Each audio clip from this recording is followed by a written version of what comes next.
Bueno, gracias a Dios por este tiempo, hermanos. La semana pasada estábamos recordando precisamente el sacrificio de nuestro Señor, ¿verdad? El viernes estuvimos celebrando que murió por nosotros. Y el domingo venimos temprano para recordar que fue sepultado, pero resucitó al tercer día, y nosotros creemos en ese Cristo resucitado. No es una idea ni es una ocurrencia, sino es nuestra verdad. Como dice Pablo en 1 Corintios 15, si no, pues qué caso tendría estar acá. Estaríamos haciendo cosas sin sentido, pero no es así. Así es de que damos gracias a Dios porque nos permite regresar. Todavía me decían, andaba perdido con el tiempo. Me dicen, bueno, es que todavía las vacaciones de los niños concluyen, bueno, el viernes lo concluyeron. Ya mañana todo el mundo regresa a clases y la normalidad aquí en la ciudad, como decían nuestros hermanos, algunas partes están de cabeza por cosas que suelen hacer las personas. Este día en particular para nosotros a veces nos saca de nuestro tiempo y todo, ¿no? Pero bueno, gracias a Dios estamos acá para celebrar al Señor. Les invito a abrir sus Biblias. Regresamos a Efesios capítulo 3. Efesios capítulo 3.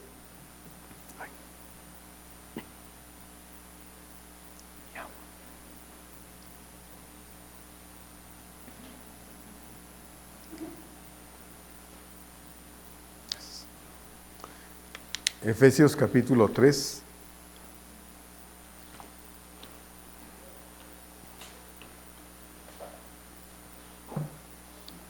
Los versos 17 a 19.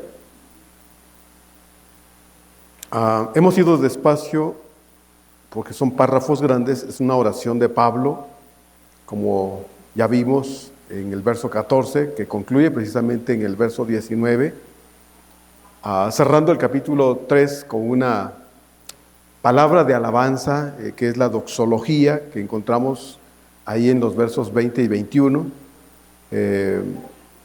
Pero la oración de Pablo ha sido una oración no muy larga, pero sí muy profunda. Por eso es que hemos ido despacio y hoy vamos a ver los versos 17 a 19. Quiero empezar desde el verso 14 y cuando llegue al verso 17, 18 y 19 me acompaña a leerlos, por favor. Efesios 3, 17, 18 y 19. Dice así el verso 14: Por esta causa doblo mis rodillas ante el Padre de nuestro Señor Jesucristo, de quien toma nombre toda familia en los cielos y en la tierra, para que os dé, conforme a la riqueza de su gloria, el ser fortalecidos con poder en el hombre interior por su Espíritu. Juntos, para que habite Cristo por la fe en vuestros corazones, a fin de que, arraigados y cimentados en amor, seáis plenamente capaces de comprender con todos los santos cuál sea la anchura, la longitud, la profundidad y la altura, y de conocer el amor de Cristo, que excede a todo conocimiento, para que seáis llenos de toda la plenitud de Dios. Ser cristianos, hermanos, no es solo un título adquirido mediante una aparente profesión de fe. No. El verdadero cristianismo radica, sí, en una profesión verdadera de fe y arrepentimiento. Pero de la mano con esto, con un apropiado desarrollo espiritual, mediante el estudio serio, constante y responsable de las Escrituras, que son, juntamente con nuestra obediencia diaria a la palabra de Dios, la única forma como nosotros podemos experimentar cada día la tan necesaria llenura de Dios en nuestra vida. El título de esta reflexión es para que seamos llenos de la plenitud de Dios, como Pablo cierra en el verso 19, ya leímos, para que seamos llenos de la plenitud de Dios.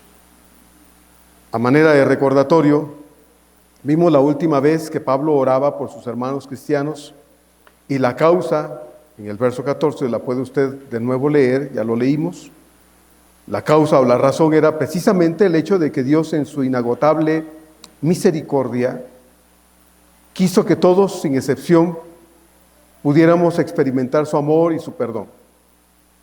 No importando quién seamos o quiénes seamos, no importando nuestra forma de vida, no importando absolutamente nada, porque fue precisamente nuestro pecado lo que hizo posible que viniera Él a este mundo a morir por nosotros. Entonces, si no hubiese sido que nos vio metidos en el pecado, no hubiera venido, ¿verdad? ¿Cuál necesidad? Pero lo cierto es que nos vio en lo peor de la vida y entonces su misericordia se externó de tal forma, diría Pablo en Filipenses 2, que asumió la forma de un siervo y llegó hasta la muerte y muerte de cruz. La conversión de judíos y gentiles, usamos la palabra conversión para hablar del nacimiento espiritual, de conocer a Cristo en el corazón.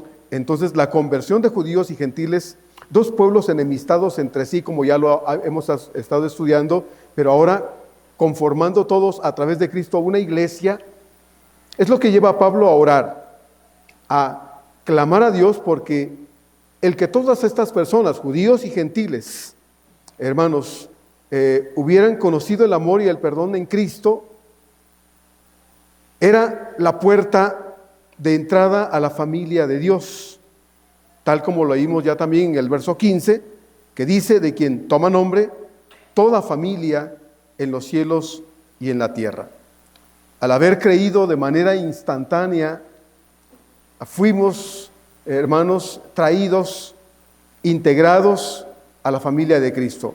No hubo un proceso para ver si después, no, fue instantáneo esto. El día en que nosotros creímos en Cristo, en ese instante, en ese momento, en nuestra vida y en el tiempo, Dios nos sacó de las tinieblas y nos puso en la luz de Jesús. Y ahora conformamos la familia de Dios, esta familia que es la iglesia de Cristo. Entonces, antes de esto, pues no éramos hijos de Dios, ¿verdad? Dentro de la práctica religiosa en la que la mayoría de nosotros vivimos y nacimos en ello y crecimos hasta cierta edad, se nos enseñó que todos éramos hijos de Dios, pero no. Llegados al conocimiento de Dios, supimos que no éramos hijos de Dios. Romanos 5:10 precisamente nos recuerda y dice: porque si siendo enemigos fuimos reconciliados con Dios por la muerte de su Hijo, mucho más, dice entonces, estando reconciliados, seremos salvos por su vida. Como usted puede ver, el texto de la palabra de Dios no dice que fuéramos hijos de Dios. Antes de conocer a Cristo estábamos enemistados con Él. Había una separación entre Él y nosotros a causa del pecado, lo cual pues no permitía que fuésemos hijos de Dios ni tuviésemos una relación con Él. Entonces, en Juan 8, dice el Señor que el que no es hijo de Dios, por medio de Jesucristo, es hijo del diablo. Y suena fuerte, y es duro, ¿verdad? Pero el Señor lo dice y esa es la realidad. Si una persona está enemistada con Dios porque su pecado le separa de Dios, no puede ser hijo de Dios. Entonces, o somos hijos de Dios o somos hijos de otro. Y en este caso, dice el Señor ahí en Juan 8, que el que no es hijo de Dios, lamentablemente, tristemente es hijo del diablo. Por eso, en Juan 1:12, el Señor nos recuerda que por haber creído en Cristo tenemos un título nuevo dado por el Señor. Dice en Juan 1:12, mas a todos los que le recibieron, a los que creen en su nombre, les dio potestad, dice, de ser hechos hijos de Dios. Cambió nuestro estatus espiritual. Éramos hijos del diablo, ahora somos hijos de Dios, ¿verdad?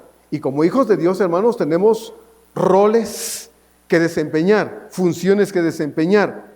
Pero no se puede hacer si no aprendemos a hacerlo. No podemos cumplir en el papel de hijos de Dios, como hijos de Dios, si no aprendemos a hacerlo. Pero gracias a Dios, es la experiencia que hemos tenido, creo que todos nosotros, ¿verdad?, de haber conocido a Cristo, de haber tenido la experiencia del conocimiento de Dios, integrados a la iglesia y ahora con el título de hijos de Dios. Porque antes de eso, la ira de Dios estaba sobre nuestras cabezas. Dice Juan en su Evangelio, en el capítulo 3, verso 36, el que cree en el Hijo tiene, dice, vida eterna. El que cree en el Hijo tiene vida eterna. Pero el que rehúsa creer en el Hijo, dice entonces, no verá la vida, sino que la ira de Dios está sobre él. Hay una condenación. Y esa condenación es inevitable para el que no es hijo de Dios. Y de ahí Dios nos sacó. Fuimos sacados de esa experiencia de la ira de Dios y traídos ahora bajo el amor de Él. Entonces, habiendo creído, fuimos integrados, incluidos a la familia de Dios, que es la iglesia. La iglesia de Dios en términos generales es una sola, como ya lo hemos estado estudiando. En el mundo solo es una iglesia. La iglesia de Dios constituida de todos estos grupos evangélicos, hermanos, que creemos en Cristo, en el Evangelio, que creemos en el Dios Trino, en ese Cristo humanizado, venido al mundo para morir por el pecado de cada uno de nosotros. Entonces la iglesia evangélica es una sola en el mundo. Y esta iglesia evangélica excluye, deja fuera a otros grupos. Podemos mencionar a los mormones, a los católicos, a los testigos de Jehová, a los adventistas, a los de la luz del mundo, a los de la iglesia universal y a otros grupos más que no son evangélicos, no son cristianos, aunque a veces tengan una Biblia en la mano. Entonces la iglesia evangélica es una sola. Y cuando hablo de la iglesia evangélica, pues tengo que referirme específicamente a la iglesia, en este caso la iglesia metodista, la iglesia presbiteriana, la iglesia pentecostés en todas sus ramas, porque la iglesia pentecostés tiene una diversidad de subramas que han salido de ahí, y podemos ver muchos grupos pentecosteses de hermanos en la fe, con a veces posturas diferentes a las nuestras en ciertos aspectos, pero hermanos en la fe también. Y claro está, la iglesia bautista. Entonces la iglesia evangélica es una sola. Pablo oraba por la iglesia en general, pero su oración en este caso ahora es por la iglesia de los Efesios. Oraba por esta iglesia porque él estaba emocionado por la salvación de todas las personas que constituían la iglesia de los Efesios. Le alegraba ver que en esa iglesia los grupos antagónicos, enemistados históricamente, ahora traídos a la salvación en Cristo Jesús, habían dejado las armas de lado, habían abrazado a Cristo y juntos habían constituido una familia espiritual donde las razas, las diferencias sociales, las diferencias de cualquier tipo quedaban fuera. Ahí estaba constituida una iglesia del Señor, y la presencia de Cristo en el corazón de cada creyente producía transformación, producía vidas nuevas, producía santificación, producía una iglesia que servía a Dios y servía de luz en una comunidad donde la luz de Cristo se requería, aun cuando la iglesia efesia había crecido enormidad ahí en esa ciudad. Entonces vemos, hermanos, qué importante es la oración de Pablo por una iglesia que, si bien estaba constituida en la ciudad de Éfeso, necesitaba ser más que una iglesia, necesitaba ser el instrumento de Dios para que muchas otras personas también conocieran a Cristo, pero eso no se podía dar, sino había un proceso previo en la vida de cada uno de esos creyentes, y es lo que Pablo ha estado pidiendo al Señor acá.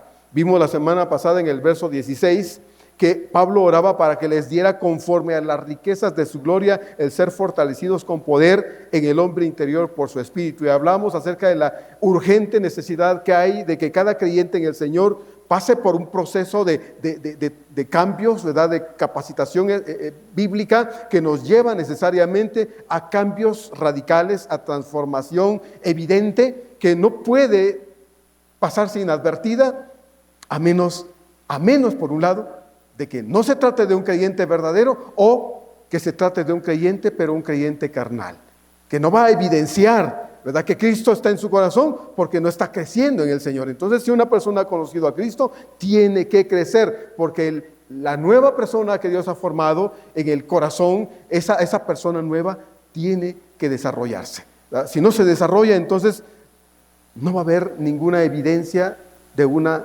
vida en Cristo Jesús. Entonces vamos a seguir viendo en este caso lo que Pablo está orando por sus hermanos efesios, y que nos atañe también a nosotros en este tiempo, hermanos, en este año 2026, el mensaje de Dios a través de Pablo y el contenido de la oración de Pablo por una iglesia. En el pasado es el mismo deseo, el mismo sentido de urgencia por la iglesia de hoy y muy particularmente por esta iglesia cristiana bautista Fuente de Agua Viva. Dice entonces el verso 17, para que habite Cristo por la fe en vuestros corazones, a fin de que arraigados y cimentados en amor. El texto sigue en el verso 18, pero he querido separarlo de esta forma para poder ver un poquito más con calma lo que Pablo está pidiendo aquí en su oración. Pablo dice, para que habite Cristo. Acaba de hablar en el verso 16 de que necesitamos ser fortalecidos internamente. Esta persona que es la que Dios ha hecho en Cristo Jesús, hermanos, y es la nueva persona que surgió del encuentro con Jesús, necesita crecer, desarrollarse. Y ese crecimiento y desarrollo espiritual implica, hermanos, que haya un proceso en el que cada uno de nosotros de manera responsable estemos profundizándonos en el Señor y estemos asegurando nuestra vida espiritual en aquel en quien hemos creído. En Juan 14:23, el Señor dice estas hermosas palabras y me gusta mucho porque tiene mucho que ver con lo que Pablo está orando aquí en función de la iglesia de los Efesios y en función de nosotros en este tiempo. Dice ahí en Juan 14:23, y son palabras del Señor, el que me ama, dice, mi palabra guardará. Y luego dice, y mi Padre le amará. Y luego dice, y vendremos a Él y haremos morada con Él. Y vendremos a Él, dice, y haremos morada con Él. Me sorprende lo que Jesús dice con respecto a su estancia, su permanencia y su habitación en nosotros. Cuando usted creyó en Cristo, Él vino a morar en nuestro corazón. Su corazón, su vida, tanto como mi corazón y mi vida, hermanos, ahora son morada de Dios. ¿Se da cuenta de qué gran bendición es tener a Cristo en el corazón, hermanos? Que ya no gobierno yo, mi terca voluntad, ya no soy yo quien dirige mi vida, quien dice yo soy el dueño de mi vida, como solía decirlo antes de conocer a Cristo, yo digo lo que quiero, hago lo que se me antoja, es mi vida. Eso es lo que yo decía cuando no conocía al Señor. Pero cuando vine al conocimiento de la verdad y Cristo entró a mi corazón, entendí que ya no era dueño de mí. Ahora mi dueño es aquel que murió por mí. Y mi dueño, mi propietario, mi amo, mi Señor, mi Dios, mi Salvador, mi Rey, es Cristo Jesús. Ese es Cristo, eso es Cristo para mí. Entonces Pablo dice, citando, aquí citamos al Señor que dice, aquel que me ama y guarda mi palabra, en esa persona dice, nosotros vendremos a hacer morada en esa persona. Cuando creímos en Cristo, Cristo vino a morar en cada uno de nosotros por medio del Espíritu Santo.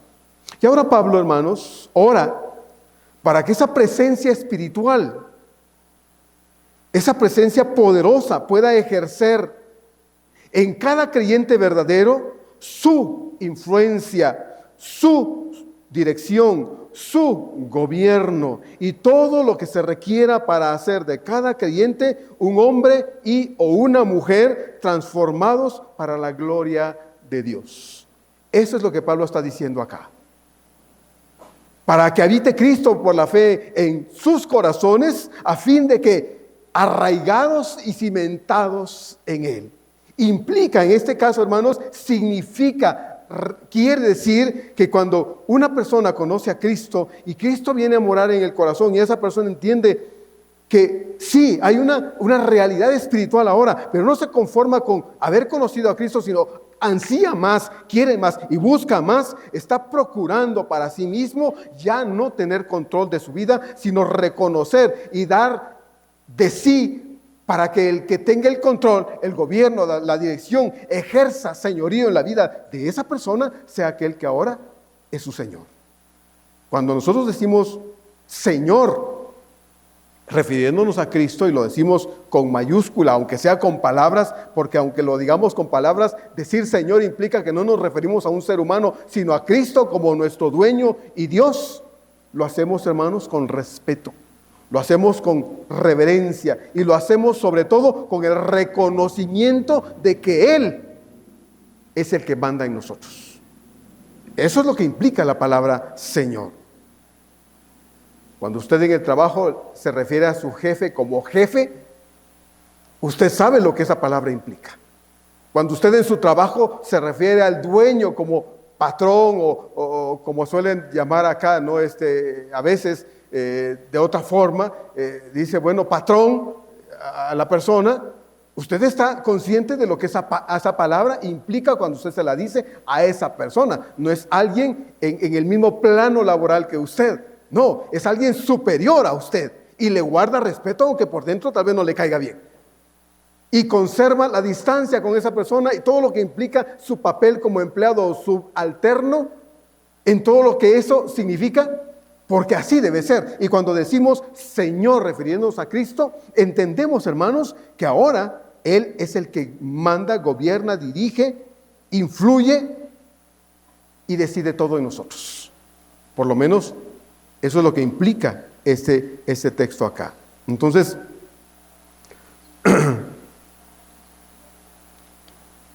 pero Cristo, hermanos, no habita en ninguno que no se lo pida sincera y voluntariamente. Él solo viene a habitar en aquellos que se lo piden. Uno podría ser educado y ser condescendiente con alguien que me insiste y a quien veo preocupado porque ve mi forma de vida y me busca y me habla y me insiste, y un día puedo yo pensar, bueno, le voy a hacer el favor de decirle que sí. Puede ser, ¿verdad? Ha sucedido muchas veces. Recuerdo, alguna vez creo que se los he contado, de un pastor salvadoreño que tenía un amigo empresario al que le hablaba porque era un hombre muy, muy perdido, y le hablaba y le hablaba y le hablaba y él pues, nunca quería. Y un día le pidió que lo acompañara a un compromiso que tenía en una iglesia donde le habían pedido presentar el evangelio, y se lo llevó a su amigo inconverso. Y ahí en la iglesia donde se predicó el evangelio, después de la predicación, el pastor hizo la invitación. Y el amigo inconverso estaba sentado hasta allá atrás. Y él hizo la invitación, pero nadie aceptaba a Cristo. Y el amigo inconverso que estaba hasta allá atrás veía para ver quiénes levantaban la mano. Y él es el que nos contaba esa anécdota, porque ahora él era un pastor, ¿verdad? Entonces dice, y cuando mi amigo el pastor hacía la invitación, dice, yo veía que nadie levantaba la mano. Y me sentí tan incómodo de que, dice, él pensaba, pobre mi amigo, nadie le hace caso, ¿no? Y los invita y nadie levanta la mano. Entonces dice, le voy a hacer el favor. Y entonces dice, él allá atrás levantó la mano. Y cuando el pastor vio que su amigo, el perdido, levantó la mano, dice, pegaba de brincos ahí en el púlpito porque su amigo inconverso había aceptado a Cristo. Dice, lo que él no sabía era que yo, incómodo porque nadie le hacía caso, le hice el favor de levantar la mano. Pero en realidad yo no había hecho una decisión real por Cristo. Hasta después entendí que yo era un cadáver espiritual y que necesitaba a Cristo en mi vida, y después, de manera sincera y honesta, yo le abrí mi corazón al Señor. Pero eso sucede muchas veces, ¿no? Pero hermanos, aquí no se trata de forzar a nadie a tomar una decisión. Cristo no viene a morar tirando la puerta del corazón de alguien y se mete de manera abusiva. No, Él respeta las personas. Pablo es muy explícito indicando que para que Cristo, dice, habite por la fe en vuestros corazones. Debe haber entonces un acto de fe por parte del creyente o de la persona, una respuesta de fe para poder llegar a tener a Cristo en el corazón. Pero recordemos que aun cuando haya una respuesta en fe por parte de las personas, esa fe, como ya lo hemos visto también, esa fe no nace en el corazón de la persona, no es algo natural en él o en ella, no es algo innato en las personas, no. Aún esto es un regalo de Dios, la fe es un regalo de Dios. Las personas solo reciben el perdón al pedirlo, al suplicarlo, creyendo de todo corazón que son pecadores bajo condenación, y entonces piden a aquel que lo puede perdonar, perdóname Señor y ven a mi corazón. Solo es por medio de una rendición total y absoluta al amor de Dios y su perdón que Cristo puede venir al corazón de alguien y habitar a partir de ese momento en el corazón de esa persona. Y es así, entonces, que cada corazón perdonado, cada corazón lavado con la sangre de Cristo se vuelve, de acuerdo a lo que Pablo está diciendo acá, una habitación, una residencia definitiva de Cristo. Pablo dice, escribiendo a los Corintios en 1 Corintios 3:16, ¿no sabéis, dice Pablo, que sois templo de Dios y que el Espíritu de Dios mora, dice él, en vosotros? ¿No sabéis? Eso se lo dice a una iglesia, hermanos, una iglesia difícil, a la iglesia de los Corintios, y lo estudiamos en su momento. ¿Por qué pregunta Pablo? Bueno, si Pablo nos lo dijera a nosotros, habría una razón. Pablo no está afirmando algo, está preguntando algo en base a una situación que se daba en la iglesia de los Corintios. Y es que entre los corintios habían creyentes que el domingo estaban adorando al Señor, pero el lunes y en la semana estaban en los templos paganos haciendo cosas indebidas. Los hombres iban y hacían uso de los servicios de las prostitutas sagradas en los templos y tenían relaciones sexuales con las prostitutas en los templos paganos y después regresaban a casa con sus mujeres pretendiendo que nada pasaba. E igualmente las mujeres hacían cosas que no debían y luego regresaban a sus hogares como si nada pasaba. Y Pablo, entonces, en función de esto, pregunta, bueno, dice Pablo, ¿no saben que ustedes son templo de Dios y que el Espíritu de Dios mora en ustedes, habita en ustedes, reside en ustedes? ¿Qué no lo saben? Y si sigue usted leyendo el texto, Pablo va a hablar acerca de, bueno, no podemos partir las cosas y constituirnos en servidores de las cosas de Dios y en servidores de las cosas del diablo. O estamos aquí o estamos acá. No podemos estar con un pie en un lado y con un pie en el otro lado. Bueno, sí se puede, pero no se debe, ¿no? Porque hay quien así vive. Entonces, cuando recién conocimos a Cristo, Él vino a morar en nuestro corazón. Y ahora nuestro corazón ha sido limpiado. Nuestro corazón ha sido cambiado. Dios nos ha dado un nuevo corazón. Pero aunque así es en el plano espiritual, también es cierto que es en ese corazón en el que Dios desea seguir actuando para ser transformado, cambiado en muchos aspectos que ahora no son nuevos, pero que empezarán a hacerlo en la medida en que ese nuevo creyente se sujete a Dios, se someta a Dios y empiece a aprender de acuerdo a la palabra de Dios cómo debe ser su vida ahora en un proceso de cambios, transformaciones y perfeccionamiento. Sí, Dios nos dio una vida nueva. Eso es lo que la Biblia dice. De modo que si alguno está en Cristo, dice que es. ¿Se acuerda? Dice, es nueva criatura.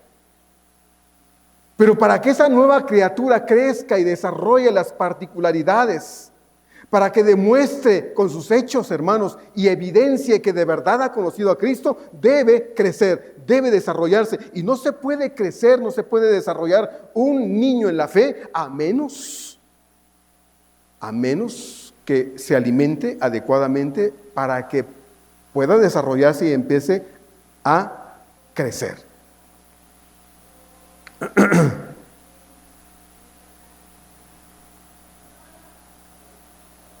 Los cambios y la transformación que ese nuevo creyente necesita experimentar es un proceso. Un proceso. Pablo usa dos palabras que implican que todo creyente debe anhelar, desear, necesitar una vida espiritual en absoluto que sea fuerte, que sea desarrollada y dependiente de Cristo. Pablo usa dos palabras para que los hermanos entiendan que ese es el objetivo de perseverar en el Señor. Dice, a fin de que arraigados y cimentados en amor. La vida cristiana nos exige, hermanos, a cada creyente verdadero que estemos firmemente plantados y además seguros y bien establecidos, fundamentados en Cristo y en su amor incondicional. Pero eso no se puede dar si no acudimos a Dios, si no venimos al Señor, si no estamos siendo constantemente enseñados por la palabra de Dios. No se puede de otra forma. El conocimiento experimental del amor de Cristo va más allá de solo saber acerca de ese amor divino. Por eso, hermanos, es tan importante comprender las implicaciones del amor de Dios hacia nosotros, porque cuando alcanzamos a entender cómo fue que Dios nos amara al punto de darnos a su Hijo para que muriera en nuestro lugar, entonces nuestra respuesta, nuestra reacción hacia Cristo es o debería ser con un amor más leal, con un amor más comprometido, con un amor más sacrificial, con un amor más profundo, tal como Pablo ora aquí, que debe ser. Y Pablo dice entonces en el verso 17, a fin de que arraigados y cimentados en amor. Eso no se va a dar a menos que Cristo esté ahí y no solo sea alguien que está, sino alguien que está trabajando, alguien que está produciendo lo que nosotros requerimos para que nuestra fe y nuestra comunión con Dios y nuestra lealtad a Dios, nuestro amor a Dios, se enraíce sobre Él y se fundamente en Él, que son las dos palabras que Pablo está usando acá. Arraigados y cimentados.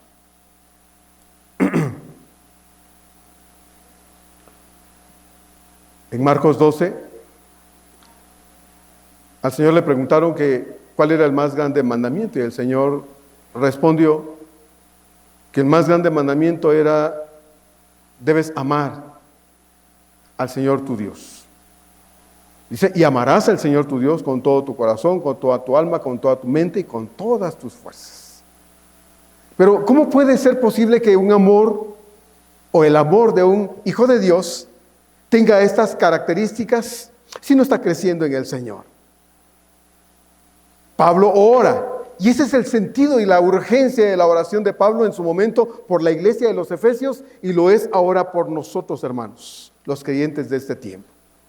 En un tiempo en el que el cristianismo se puede diluir con muchas cosas, en que la fe, hermanos, se puede transformar en una fe demasiado raquítica, débil, por no sentir o hacer de manera responsable con nuestro papel como hijos de Dios. Nos urge Dios a través de su palabra a cimentarnos en Él, a profundizar nuestra relación con Él. Y esto no se va a dar, hermanos, a menos que tengamos nosotros una relación constante con Dios, fundamentada en un compromiso real, verdadero, que proceda de corazones que entienden que esto es necesario. Y esa es la oración de Pablo aquí en el verso 17, para que habite Cristo por la fe en vuestros corazones. Ya está allí, vino a morar en nosotros, somos habitación de Él. Ahora, ¿qué más? Bueno, ahora necesitamos que esa fe en el Señor y esa comunión con Dios y ese amor por Dios se profundicen. Pablo dice entonces en el verso 18, para que seáis plenamente capaces de comprender con todos los santos cuál sea la anchura, la longitud, la profundidad y la altura. Y el verso 19 en la parte primera dice, y de conocer el amor de Cristo que excede a todo conocimiento. Pablo aclara que conocer el amor de Cristo es algo que excede a todo conocimiento. Entonces, si conocer a Cristo o procurar conocer a Cristo va más allá de la capacidad de poder lograrlo, la pregunta que surge es, entonces, ¿para qué molestarnos en tratar de conocer algo que resulta imposible conocer por nuestras incapacidades humanas? Bueno, a primera vista pareciera ser que Pablo está diciendo que es imposible conocer el amor de Cristo. Sin embargo, aunque en el plano mental en realidad es imposible, porque no podemos agotar el estudio de las Escrituras conociendo estas cosas acerca de Dios, hermanos, el amor de Dios en este caso, a pesar de ello, en el plano de la experiencia relacional con Cristo todos los días, es posible conocer el amor de Dios. En el plano de lo mental, de lo mecánico, de lo cerebral, eso es imposible. Decíamos en la mañana a los hermanos con la escuela dominical, bueno, estamos concluyendo casi el tema de la Trinidad. Y cuando digo concluyendo, no es que agotamos el tema, no, hay muchas cosas que debemos aprender acerca del tema de la Trinidad, la doctrina de la Trinidad. Solo hemos visto algunos aspectos del tema, pero el tema es tan amplio y tan profundo que es imposible estudiarlo. En ese plano mental, meramente estructural y cerebral, es imposible. Pero Pablo no está hablando en ese sentido de conocer el amor de Dios, sino en el plano de la vivencia y de la experiencia de todos los días, en la práctica de una fe sincera, honesta y voluntaria con Cristo Jesús. En ese plano sí es posible, hermanos. Entonces, Pablo no está enfocado en lo mental, sino en lo experimental. El amor de Dios es inexplicable.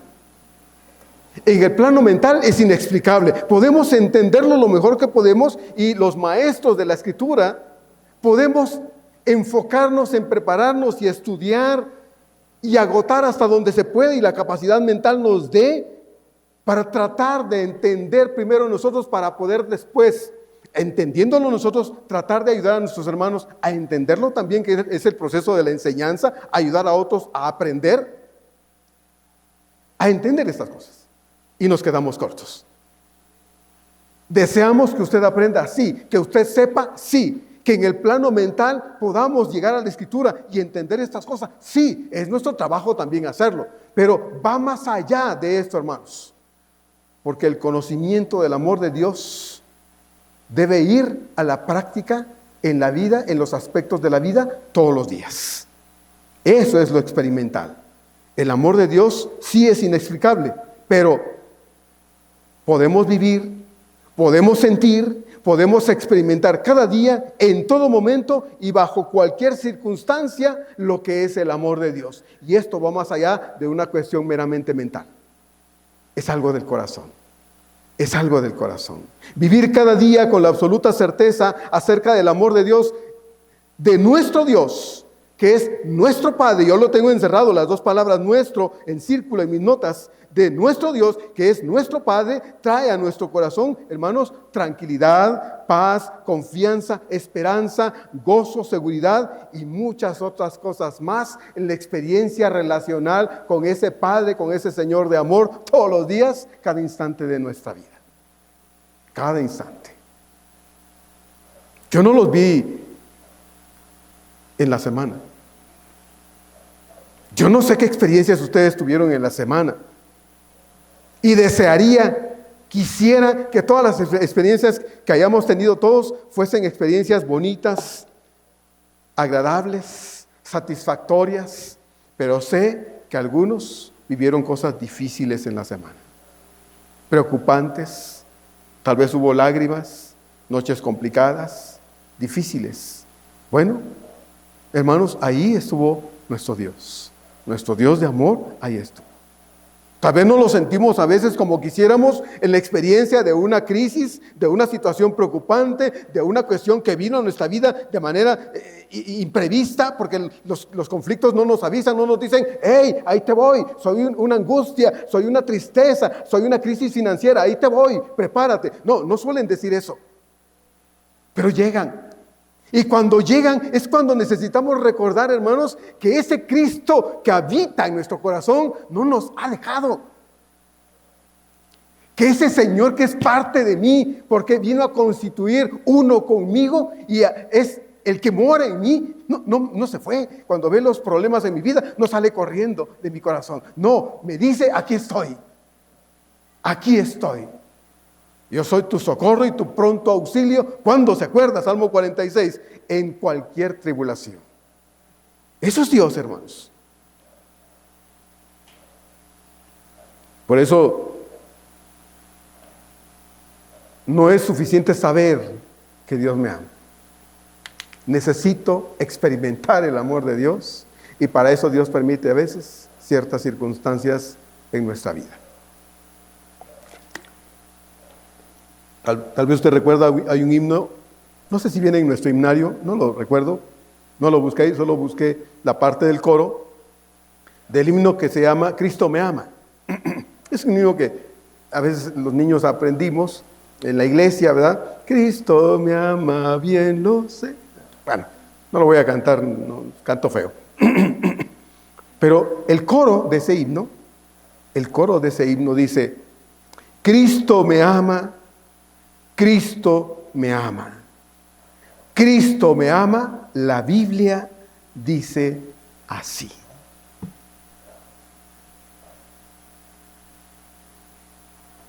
Bueno, la Biblia dice así. El punto es, ¿y usted lo cree?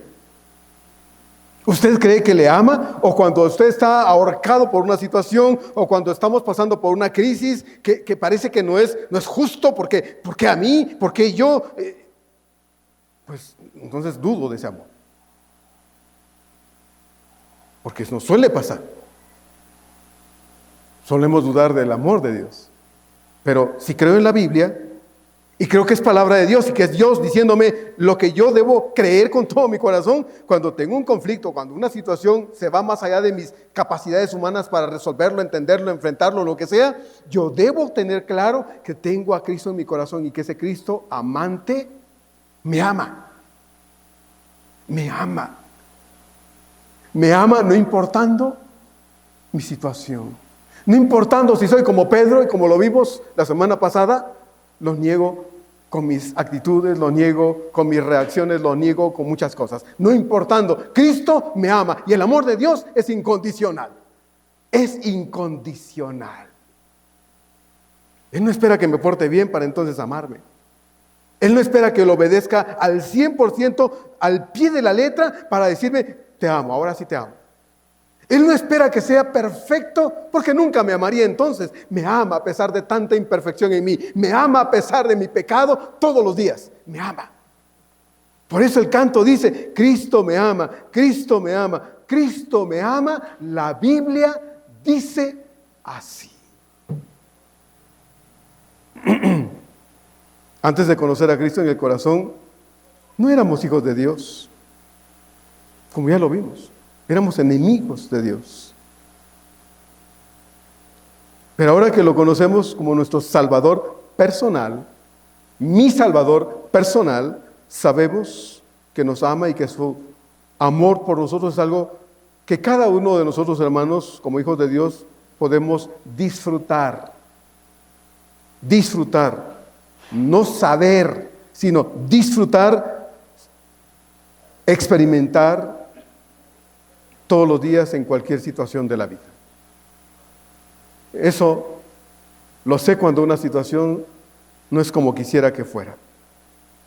Sí hemos pasado tiempos difíciles y a veces la tristeza nos gana y tal vez incluso llegamos a dudar acerca de si realmente Dios escucha nuestras oraciones, de si realmente Dios puede, quisiera hacer algo en función de alguna situación en nuestra vida, pero de pronto como que el Espíritu de Dios nos sacude y dice, hey, reacciona, te amo, no importa lo que esté sucediendo, no importa a dónde hayas caído, te amo. Me fascina la historia del hijo pródigo, a mí me fascina esa historia. Lucas 15. El hijo le dice al padre, padre, dame la parte de la herencia que me toca, y se fue. ¿Se acuerdan? Dice, y se fue a una provincia lejana. ¿Eso qué significa? No quería saber nada de su familia. Se fue lejos. Y dice, y estando ahí, vivió perdidamente. Y se acabó todo. Y cuando todo le hubo faltado, pensó en la casa de su papá. Y dijo, ¿cuántos jornaleros tienen abundancia en casa de mi papá? Y yo aquí que soy el hijo, y aquí me muero de hambre. Y entonces dijo, ya sé qué voy a hacer. Porque estuvo a punto, dice el texto ahí, de comer comida de cerdos. Hay gente que le da de comer a los cerdos, le llaman el desperdicio de la comida, ¿verdad? Las sobras de la comida. Lo que se echó a perder, lo que él dejó en un plato, lo echan en una ollita, en un recipiente, y si hay un cerdito, ahí se lo van a tirar. ¿Qué hace el cerdo? Se lo come.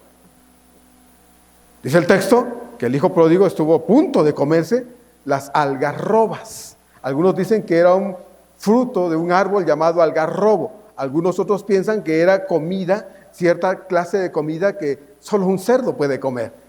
Y dice el hijo estaba tan apretado, hermanos, que quiso comerse esa comida, y entonces reaccionó en ese momento que tal vez estaba estirando la mano para agarrar la comida del puerquito, que lo veía con malos ojos porque le iba a quitar su comidita. Entonces dice, volvió en sí y dijo: ¿cuántos jornaleros en casa de mi padre tienen abundancia de comida, y yo, que soy hijo, me muero de hambre? Pero dijo: ya sé qué voy a hacer, voy a regresar y le voy a decir: Padre, he pecado contra el cielo y contra ti. No merezco que me trates como hijo, pero recíbeme siquiera como un jornalero. Y se fue. ¿Y sabe qué hizo el padre cuando lo vio de lejos? Porque dice que estaba viendo el camino a ver cuándo regresaba. Corrió, lo abrazó, lo besó, ordenó que lo bañaran, que lo cambiaran, que lo calzaran y pusieran un anillo en su dedo porque era hijo. Feliz, ese padre amante del hijo. Hermanos, Dios nos ama. Eso es lo que la Biblia dice. Nos ama tanto que nos ofreció lo más hermoso que Él tenía para nuestro bien, su Hijo amado. Dígame usted, hermano, si eso no es amor, y amor del bueno. Amor del bueno no es el que le da a su esposo, su esposa, o su hijo, su papá. No. Amor del bueno es el que Dios nos dio. Ese es el mejor amor que pudimos haber experimentado usted y yo. Y la Biblia lo dice. Y lo creemos. Entonces, el amor de Dios no es para saberse, es para disfrutarse.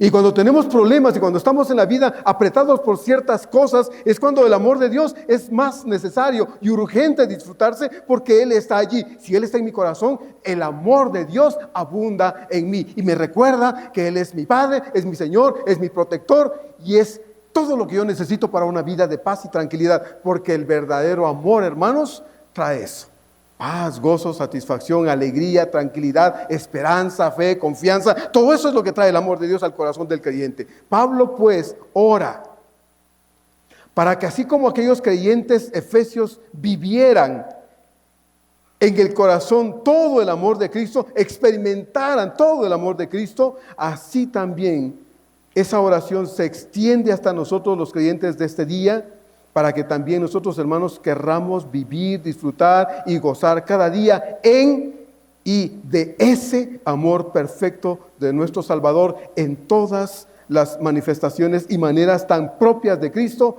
hacia usted y hacia mí, porque somos, como dice aquí Pablo en el capítulo 5, verso 1, hijos amados. Hijos amados. ¿O acaso, hermano, usted no ha visto ese amor de Cristo cada día en la semana que terminó ayer? ¿No lo vio? ¿Dónde, pastor? Dígame cómo, porque la verdad es que yo lo único que vi fue puros problemas. Hay quienes solo eso ven, puros problemas, puras cosas feas. Bueno, sí estuvo mi papá, estuvo esto, pero Dios, ¿dónde estuvo? Bueno, ahí estuvo Dios. Ahí estuvo Dios. Estuvo con usted, porque usted nunca estuvo solo un instante de la semana que terminó. No nos dejó solos en nuestras angustias, no nos dejó solos en medio de nuestros temores, no nos dejó solos en nuestras debilidades de cada día. No nos dejó solos, hermanos, en las necesidades de todos los días. Su mano proveyó todo lo que requerimos durante la semana, todos los días. Y si usted está de acuerdo, hermano, y sabe que esto fue así, es así, ¿acaso no es este el amor de Dios, el verdadero amor de Dios para nosotros? ¿No lo es? Conocer el amor de Cristo no es entonces una función mental, cerebral, mecánica. No, conocer el amor de Cristo es algo vivencial. Y lo que Dios quiere, hermanos, es que seamos capaces de ver y de notar, y lo marqué bien en mis notas, aquí lo tengo con letrotas bien negras. Dios quiere que seamos capaces de ver y de notar todos los días ese excelentísimo, maravilloso, incomparable, invaluable amor de Dios en nuestra vida cada día. Eso es lo que Dios quiere. Claro que no impide esto que lo aprendamos, como dije hace un momento, que vengamos a la casa de Dios y estudiemos la Biblia, porque debe haber una base escritural para eso. Esto no me lo estoy inventando yo. Eso dice la Biblia. Por eso el canto que le mencioné hace un rato dice, la Biblia dice así. La Biblia lo dice y yo, hermanos, lo creo. Es un amor incomprensible, claro que sí. Porque en toda su magnitud, hermanos, como bien dice Pablo aquí en el verso 18, la anchura, longitud, profundidad y altura, en toda su magnitud, jamás podremos vivirlo como Dios quiere que nosotros lo pudiéramos vivir todos los días. Es un amor inagotable. Es un amor inexplicable y no me importa si lo entiendo, me importa que lo pueda disfrutar. El amor de Dios está allí para que lo experimentemos, tal como Pablo dice, finalmente en la última parte del verso 19, para que seáis, dice, llenos de toda la plenitud de Dios. De toda la plenitud de Dios. El amor de Dios no es solo para que lo disfrutemos, no. El amor de Dios también, hermanos, tiene una función en nuestra vida y esta es transformarnos. Va haciéndonos más maduros, más parecidos a Él todos los días. El amor de Dios, el perfecto amor de Dios nos lleva por el camino de una vida de plenitud, es decir, una vida de completa presencia de Dios en todos los aspectos de nuestra vida. Esa plenitud de Dios es la totalidad de la presencia de Dios. Y nosotros, hermanos, deberíamos ansiar, deberíamos desear, anhelar todos los días esa experiencia con Dios en el corazón. La presencia plena de Dios, porque sin esa abundancia de la plenitud de Dios no podemos ser transformados, no podemos ser santificados, no podemos ser perfeccionados. Es imposible, hermanos, sin la plenitud, la abundancia de Dios en nuestro corazón. Pablo dice que esa experiencia no será real, de la plenitud de Dios, no será real, a menos que seamos llenos cada día de la presencia de Dios. Y ser llenos no es otra cosa que estar por completo dominados, gobernados, dirigidos, controlados por el carácter de Dios. Eso es la llenura del Espíritu Santo. Ser, en este caso, hermanos, dominados, gobernados, dirigidos, controlados por completo por el carácter de Dios. Por eso es urgente, como bien dice Pablo, en el verso 19 al final, para que seamos llenos de toda la plenitud. No dice él de alguna medida, de un porcentaje, no, habla de la totalidad, de toda la plenitud de Dios y la llenura de Dios hasta ser completos en Él. Es el deseo de nuestro corazón de que Él venga y controle, venga y dirija, venga y asuma su papel como Señor, dueño y propietario de nuestra vida. Eso es, hermanos. Y usted y yo somos habitación de Dios, ahora que lo conocemos. Somos morada de Dios. Y a veces esa morada, esa habitación del Señor no es la más apropiada. Y nuestro Señor vive a veces en nuestro corazón, no confortablemente, sino incómodamente. Incómodamente. ¿Qué hacemos en nuestra casa? Es como cuando alguien, hermano, se compra, dice no tiene para comprarse una casa nueva, pero se puede comprar por ahí un espacito y dice, bueno, pues nos alcanza, aunque el techo se gotea, bueno, la instalación eléctrica, los cables están ahí medio salidos y empieza a ver todos los defectos que tiene su nueva casa.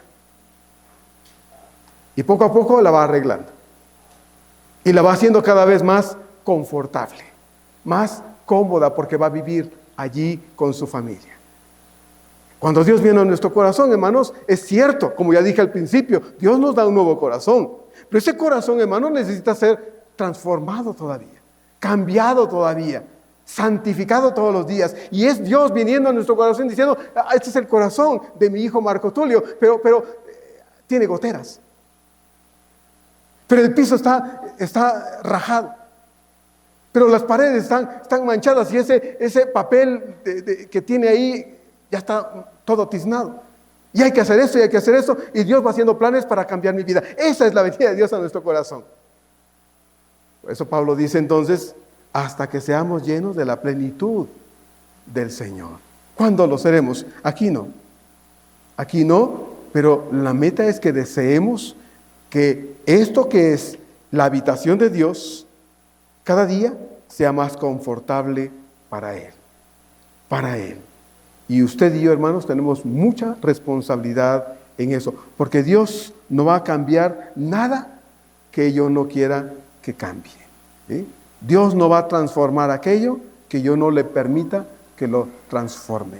Dios no me va a santificar cada día un poquito más si a mí me complace estar entre el lodo, como dice Pedro al final de una de sus cartas. ¿Sí? No, Dios va a hacer lo que yo le permita hacer. Y todos los días debo venir al Señor a decirle, Señor, cambia mi vida. Transfórmame, Señor. Hay un canto que así dice, transfórmame, Señor. Quebrántame, Señor. Moldéame, Señor. ¿Por qué? Porque necesitamos eso como una experiencia todos los días. Y el amor de Dios, hermanos, es eso. Una experiencia vivencial que tiene como propósito la transformación de corazones que son habitación de Dios, morada de Dios. Entonces, dejemos a Dios actuar, ¿no le parece? Permitámosle a Dios trabajar en nosotros, en las cosas que parecen imposibles. Claro que sin Dios, como dice el dicho, genio figura hasta la sepultura. Pero yo no le estoy pidiendo a neuróticos anónimos que me venga a cambiar. No, le estoy pidiendo a Dios que lo haga. Y le estoy permitiendo a Dios que lo haga. Y Él tiene el poder para hacer todas las cosas, porque para Dios no hay nada imposible. Ojalá estemos de acuerdo en ello. Vamos a orar. Señor, en esta tarde, gracias porque nos permite, Señor, pensar y reflexionar en este texto de tu palabra, Señor, en el que Pablo en su momento pedía estas cosas por los creyentes efesios, constituidos por gente que antes se odiaba y se mataba, y ahora, Señor, estaban unidos en el amor de Dios, porque Cristo había llegado a ser el huésped, no el huésped, Señor, sino el dueño de la vida de todos ellos. Así es que, Dios, hoy nosotros también somos morada tuya, habitación tuya, Señor, porque no eres huésped, eres dueño y Señor de nuestra vida. Y deseamos, Señor, que cada día podamos vivir esa plenitud tuya, Señor, un poquito más de ti, más de tu amor, más de tu gracia, más de tu misericordia, más de tu preciosa bondad en nuestra vida, más de ti en todos los aspectos de esta relación y comunión contigo. Es un canto que dice, yo quiero más y más de Cristo.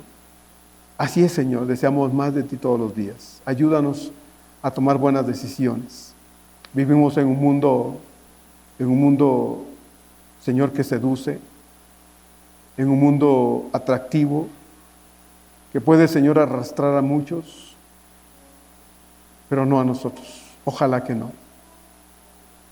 Pero oramos, Dios, para que nos des el poder y la fuerza para tomar buenas decisiones cada día y que esto represente, redunde en vidas que sean, Señor, un reflejo cada vez mejor de ti al mundo. Te lo pedimos de todo corazón.